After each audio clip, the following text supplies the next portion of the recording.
Welcome to the Fitness Plus Technology Podcast for club owners, operators, and fitness professionals. Each week, host Bryan O'Rourke brings you an expert interview with a global influencer at the crossroads of fitness and technology. You gain the insights, tools, and inspiration you need to stay connected to the pulse for what matters most for your business in the age of exponential technologies.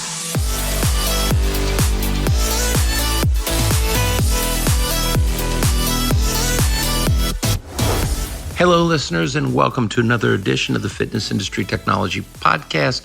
I am your host, Bryan O'Rourke. I hope your summer is going well. And today we have a fantastic guest, Matt Wright, who's now the VP of Personal Training and Programming at City Fitness. Of course, Matt is well known by many of you in the community for a lot of reasons. His background at Health Tracks, of course, being a very well-known trainer and a highly educated one at that. He has quite a bit of a graduate background and is really at the cutting edge of programming, training, and technology. So we're very grateful to have him on.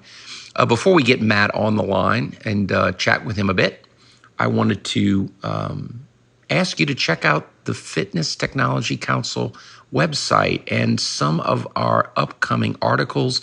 Our newsletter, which reaches 20,000 professionals around the globe, is going to release my recent articles on Peloton and what it means, as well as the Gym Pass investment by SoftBank and the overall emergence of platforms in the tech space. I hope you enjoy it.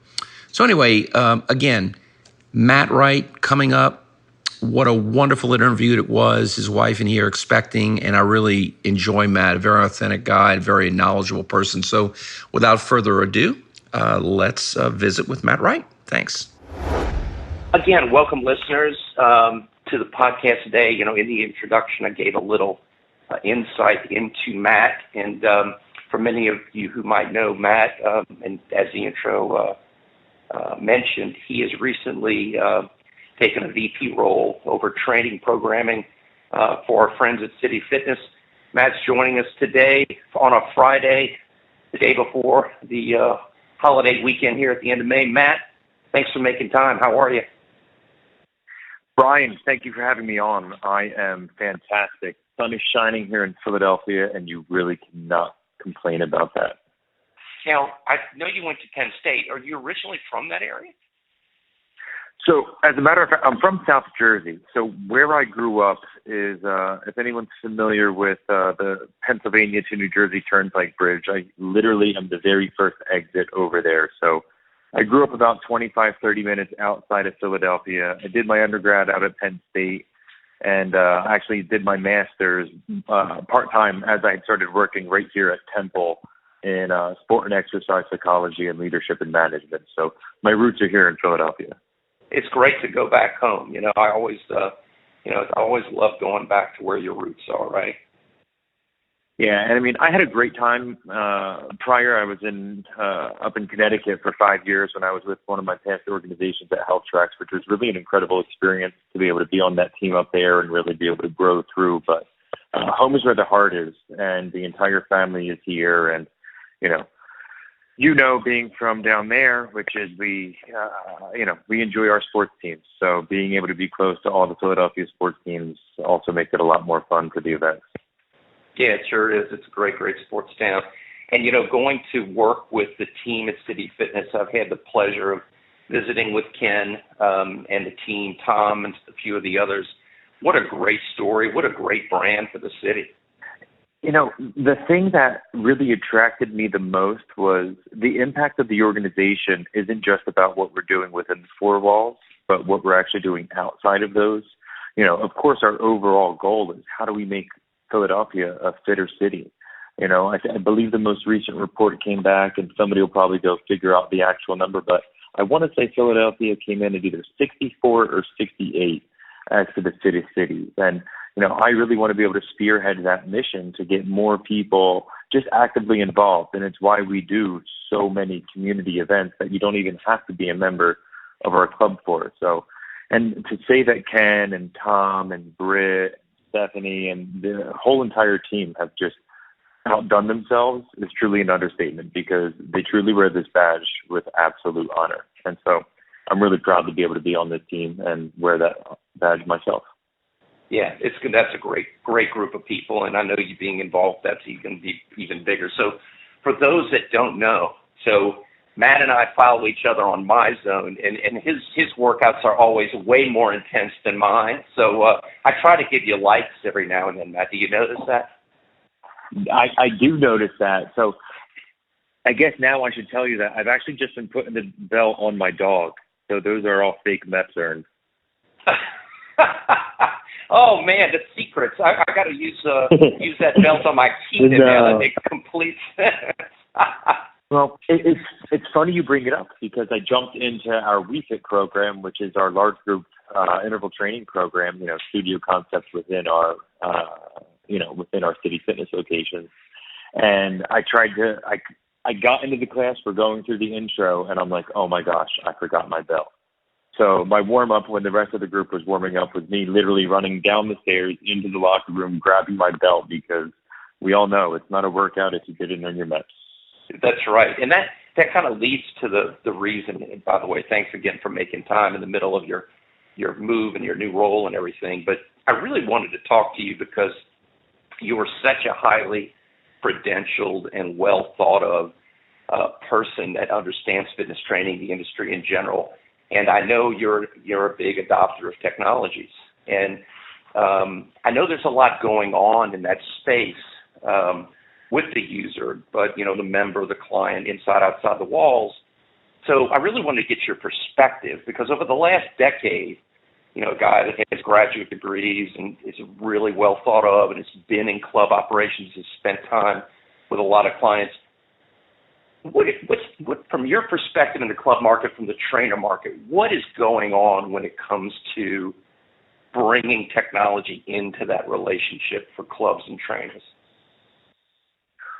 It's such a large question, because we can think about our operating systems, marketing funnel, the gamification, the user experience from a tech standpoint as it pertains to social media. So, for me, I'll really try to stick to the fitness side of things, where, without a doubt, what MyZone's been able to do for the wearable space, to be able to build the MyZone community within your community and to gamify the workout, has really leaps and bounds sort of set itself apart because of all that it can bring to the table. I don't need to make this all about MyZone as much as, yes, I'm the raving fan, but for instance, they have their global MEP challenge that's launching June 1st. So every single one of our members who has a MyZone belt and earns their 1,300 MEPs gets entered to win prize money, which allows us to be able to reinvest in the clubs and also to be able to give to our members should they win. For me, I think it's that progression and where we're taking the exercise experience. The word experience is this very large buzzword that we're all throwing around. And the best way that I define the difference between a service and an experience, whereas a service that we provide is going to be reactive, where an experience is proactive, and a service is going to be something that is then and now, whereas that experience is going to be lasting. And that's really what MyZone has done, from the likes or, you being able to comment on my moves, or me to be able to say when I see you at, the next Eartha conference, hey, Bryan, I saw that one workout. That was really incredible. You were really in that zone. So it's starting that buzz and that conversation, especially when it's within your space. So that's really where I've seen them really been able to integrate it beyond just a fun toy for the workout, but building the community and the experience, which is something that we all strive for within our facilities. And things like connected with that within the facility, the kind of adoption of the leaderboards more and more, other ways, and you were right, by the way, to contextualize my question, because it was a very broad question.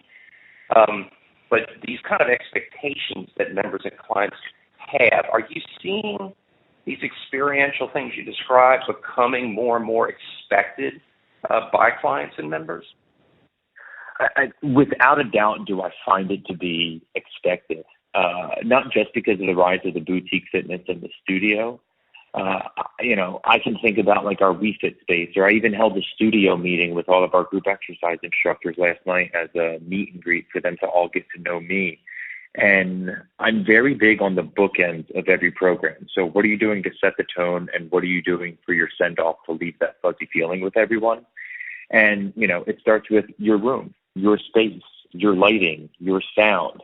These are all experiential things. So for me, it's, how can you engage all of the members' senses to have that real sensory experience? Because that's going to tie back to memory.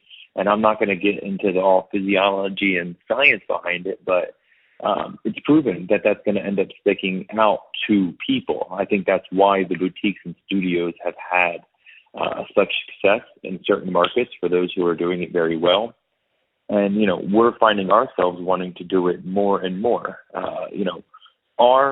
It's not quite the industry that dictates what we're doing at the club. I find as though our members dictate what we provide for them. And I know personally, I lend a lot of what my recommendations are to hospitality, whether it be hotel, restaurant, business management type stuff, because we've seen great success there. And now we have to do the same thing in our industry as well. Yeah, shifting from, historically more probably of a sales orientation to more of a hospitality service experiential orientation. Would that be a fair characterization? Without a doubt.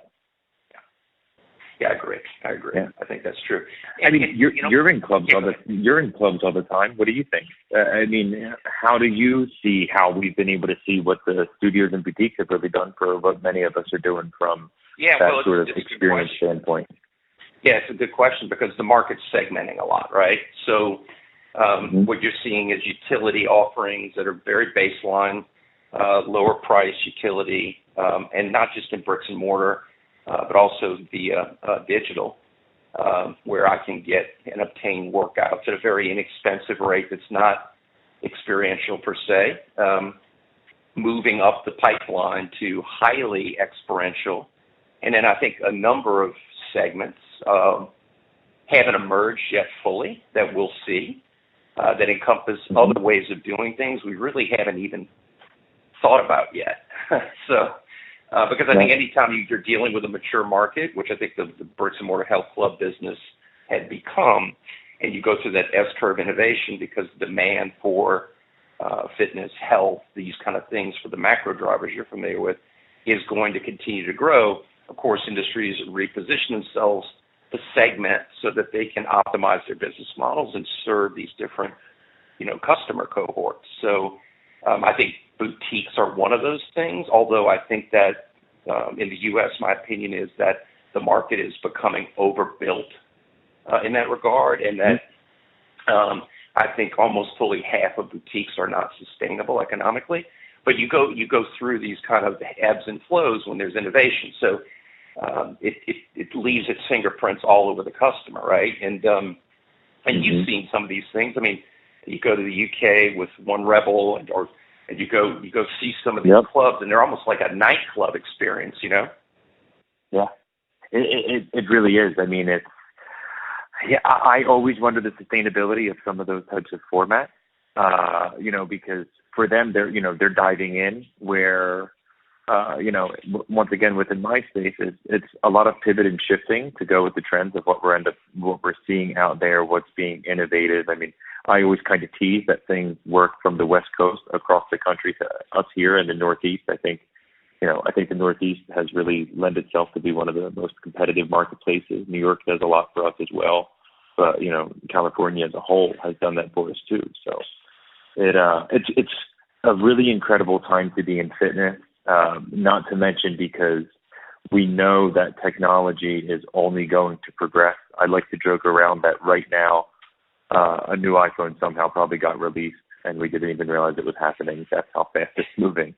Yes, it's so true, isn't it? And so when you talk about these models, right, because, of course, as an example and backdrop to the question, you see SoulCycle, who for a number of years I thought was the guru brand because they had a very integrated way of doing things from a digital, physical perspective. They were able to pay their trainers a very high salary. Their model was highly profitable. when you think about that, what do you see the role of the professional in these organizations becoming, and how do you think, and how does that tie in with tech, do you think? Is it going to be different in different models? Do you see more and more integration of technology supporting the client in and outside of the walls? What are some of the factors? Again, a big question for you, Matt. Sorry. But what are some of the factors that you would... So the way that I'm interpreting the question, the way that I'm going to answer is, if I think about it, is really what we're all trying to focus on is, about person's behavior. And that's what we're sort of creating from a raving fan standpoint. If you think of how the user experience, the technology integration, because it's never about maybe the hour, 2, 3, 4, 5 hours that somebody spends in the club per se is what's making them feel like a raving fan or a communal member, but how we're also being able to integrate them when they're out, which is why I think social media is such a big proponent of it. I also think that from a tech standpoint, just the interaction between an instructor and the member sort of goes into that same exact way. Do you understand the sort of route that I'm going with? Yes. Your question? Yes, I do. Yes, I do. Yeah. And it's, so that's why I wonder in some of maybe the boutique spaces, and by no means am I knocking because we've learned a ton from them. But what I'm saying is because the sheer volume of the people in and out of the door can sometimes be more difficult to them, whereas they're truly, I think, tied to either that direct instructor or that specific format, where we also hope to be able to make sure that no matter who is in front of us, we're really making that positive impact and understanding that every single individual has a different story. And I think that's where tech is going to start to go. We see it now, to my understanding, there's certain organizations that, they're using facial recognition software so that when you go shopping and if you have their app downloaded, they'll be able to ping to you immediately what you purchased the last time and things that would be recommended for you. Are we going to see that in the gym space where I check into the club and all of a sudden it's saying, hey, Matt, just to let you know, we have our WeFit offering, body pump offering, and one of our Thrive sessions beginning all within the next 30 minutes. We'd love to have you. Mm-hmm. Yeah, that personalization. And, yep. So, yeah, I really see that being that real big push right now. Yeah. And it's going to be a challenge for some to do that well, I think, because, you really have to have your hands on designing that pretty deliberately from a user perspective. And for a lot of clubs, it's, I would hearken it to when you deal with segmentation. You looked at retail and you saw Sears that offered everything, or Kmart that offered everything, or whoever it was. Mm-hmm. And it gets, as market segment, it gets very hard to execute on experience well across broad spectrums of users.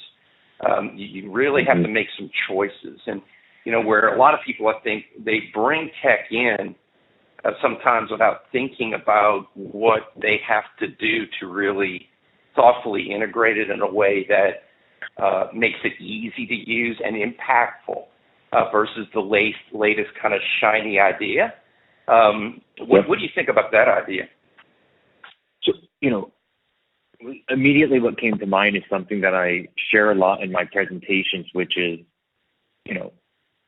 many of us, or within many other different spaces, were very mediocre at a lot instead of really awesome at a few things. So it's nice to be able to check the box and say, we do this, we do this, we do this, we do this. But are you really doing what that is? Meaning, how deep are you going? So rather than try to be wide, dig deep in everything that you're doing. So if you're integrating MyZone, go all in with MyZone to make sure that you're utilizing it for all of its capabilities, how it integrates for your staff, your community, your members, and so on.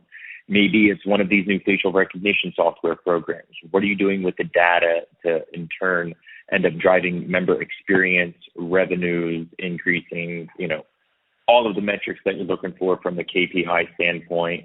And maybe right now, because I would throw in the tech space along the lines of the user experience as far as lighting, music, sound, sensory stimulation in there as well, and say, you know what, these are our 3 buckets because it aligns with what we're trying to accomplish here as an organization. Instead of, like I said, just trying to be that I'm okay at this, I'm okay at that. So it's really about going all in because, for us, we focus on smile, clean, cutting edge, and that cutting edge is a big, component of what my position here is, to make sure that we're always staying in front of the line, but not just doing it to say that we do it, but to really be great at it. I love that. Smile, clean, cutting edge. It's pretty straightforward, right? I love that. Mm-hmm. Good choice of words. So, again, thank you for making time. And I have one last question for you. Please, no, I really appreciate this. Oh, Matt, I follow you, and I'm very honored that you make time for our listeners and just to chat with you, especially in your new role. It's such a great brand back in Philly. And by the way, our board meeting for IRSA is going to be in Philly next month, so I have to try to see if I can come. Yes, so you're not going to be far because you'll be literally around the corner from our Logan Square Club. I was talking to Chris Stevenson when we were speaking out at the Climbing Wall Association last week. So I'd love to be able to parlay that if I can get everybody over to a club, and at least, I always like to just thank all of you for all that you do. So I look up to all of you in many, many ways. Well, that's I think the feeling's mutual. So in the kind of the last perspective, I want to get your input on functional in general, and kind of the share of the floor and the experience of the club. And when you talk about communal, when you talk about experience, do you see, tell me about your view on that, because, machines and cardio equipment, it serves a lot of members. Do you see the functional shift continuing as a percentage of the experience? Do you see it kind of stabilizing? What are your thoughts as far as what people are seeking? Do you think that the treadmill, the elliptical, that kind of market has got a lot of growth to go, is stable, mature, declining? How do you see that playing with functional in the industry? I mean, we could be here another hour on this one because now you're really speaking my language. But I want everyone to focus on what they want to do that will help them build the exercise habit and behavior. I may recommend to you that functional training would be great for you, but you may feel most comfortable going onto that elliptical and doing your 20 or 30 minutes because you need headspace, or that's just something you enjoy, or that you won't exercise unless you are at a club that offers an elliptical that has access to Netflix so you can watch The Office and laugh while you exercise. So that's my one point, which is I think it's important that every single member, we can direct them towards what's going to be most successful for them to build an exercise and healthy lifestyle as a behavior and habit and who they are as a person. In saying that, I do think that we are going to continue to see this big push for multiplanar movement because that is how we operate in our day-to-day. We don't move like robots. So everything isn't just going to be front, back, side to side, but most of what we do is in rotational or transverse plane. And once again, I won't nerd out, I promise. But getting people to get outside of their comfort zone because we have to get comfortable with the uncomfortable. And that's where we've learned, and science shows, more muscles used, the more that you're going to burn. By challenging yourself, you're going to increase your muscles, whether it's your heart muscle or your superficial muscle, and the way that you appear, you look, whatever it may be. So I think we're going to continue to really be progressive with what we have when it comes to our functional tools and aids. I think there's always going to be a time and a place for those fixed machines, for the cardiovascular machines. But I really think coming up with how we can maximize each and every one of them is most important. I try to share this with all of my coaches and instructors, which is I really try to get everybody to understand that you want to follow the C principle of exercise, which is it has to be safe because the worst exerciser is the injured exerciser. It needs to be effective, meaning we need to be able to make sure that we're always working towards results. And lastly, the other E is efficient, which means we want to do so in a timely manner. And I think that that's what really functional fitness has done for us, has really helped us to make sure that we're being safe, effective, and efficient, because we all know all of us want our goals yesterday. We want the biggest bang for our buck. So that is where I believe we are right now, and I think where we're going to continue to see this be for a little bit of time. That's great insight, and I agree with that. Last thing for our listeners, not a question. In your experience, what is the one thing, if you could put it down, that you would share as a valuable learning that you've had over the years that you could share with other fitness professionals, entrepreneurs, people in the space? Matt, a very accomplished guy like you. Is there a little piece of wisdom that you could share with the audience before you go? Man, this is my mic drop moment, so don't mess it up, Matt. I will tell you is listen first, speak second, plain and simple. And always remember that you work for other people, they don't work for you. Brilliant. I love that. Matt, awesome to speak to you. I hope I see you in a couple of weeks' time in the city of Philly. And have a great weekend. Enjoy your weather up there. No, without a doubt. Thank you so much, Bryan. I truly enjoyed our conversation and look forward to this podcast and many more to come. Thank you, my friend. Hello, listeners. This is Bryan O'Rourke, and thanks so much for listening to the Fitness Plus Technology Podcast. The podcast is made possible by the Fitness Industry Technology Council, a consortium of global brands working together to enhance the adoption of technologies in the fitness space. Our company, Videri Ventures, which is invested in Vertimax, Montezuma, Gold's Gym, Houston, Texas, and Fitness 24/7 Thailand, also underwrites the podcast, along with our service companies, Integris Advisors, Moon Mission Media, and others. Please feel free to share this podcast with your colleagues. And if I can be of any assistance to you, don't hesitate to reach out, bryanko'rourke@gmail.com, or find me on any of the major social networks. Have a great day, and thanks for listening.